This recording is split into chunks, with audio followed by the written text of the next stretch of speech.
Have you ever started a seemingly simple project that spiraled into something far more complex? That's Tileium, a 2D puzzle game I developed in Unity where you fix disconnected paths by turning tiles. So I originally wanted to implement a procedural level generator using something like Prim's algorithm or recursive backtracking. So the idea was that the game would build its own levels and determine which tiles should connect where. Except I struggled. And I struggled hard.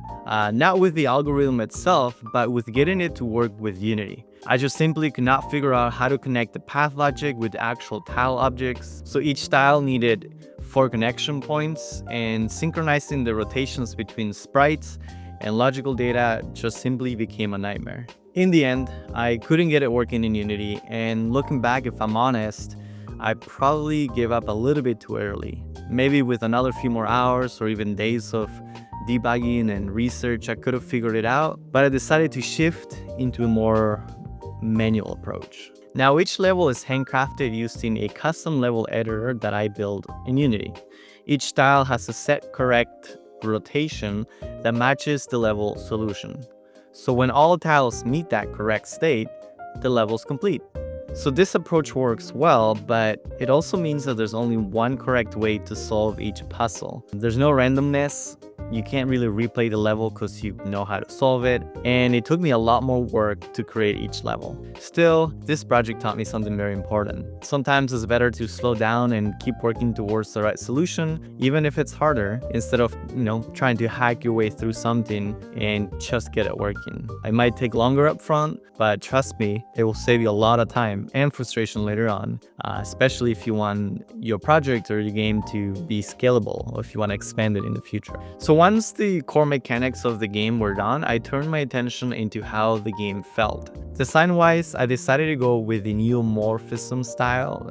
I wanted to use subtle shadows and highlights to give it sort of a tactile and minimal feel. I essentially wanted the overall experience of this puzzle to feel calm and almost zen-like. Now each tile has 2 shadow layers, one dark, one lighter, and that essentially creates that soft and sort of raised appearance. So once the visuals were done, I pretty much had the game completed. I decided to submit my video game to Poki, which is a platform where people can go and play video games and developers can go and upload their creations. To do that, I simply signed up for their developer program, and I went ahead and installed the SDK, which essentially includes analytics and tools for you as a developer to have guidelines on how to get your game ready for publishing. So hundreds of people played my game. I could see how they interacted with the game.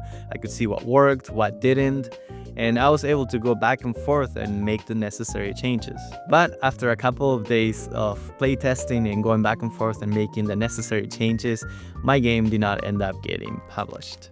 Poki requires games to hit an average playtime of 4 minutes, and unfortunately mine only reached 2. So that would likely mean that maybe the game was too hard, or maybe it's just not fun or engaging enough for Poki's younger audience. So if you play my game, you'll notice that there's some instructions and explanation at the start of the game. I think looking back, the more that a game needs explaining, the less accessible it is. I think it should be easy to pick up and play at any game without much guidance or without many written instructions. So that's definitely something that I'm going to be taking into account when making future games. But I'm not giving up. I'm already working on my next game idea for the Poki platform. Something more fun, something more accessible, more colorful, and essentially shaped by everything that I've learned from this first try. So stay tuned for that. If you want to give Tileium a shot, the link's down below in the video description, and let me know if you beat all the levels, and I hope you have fun.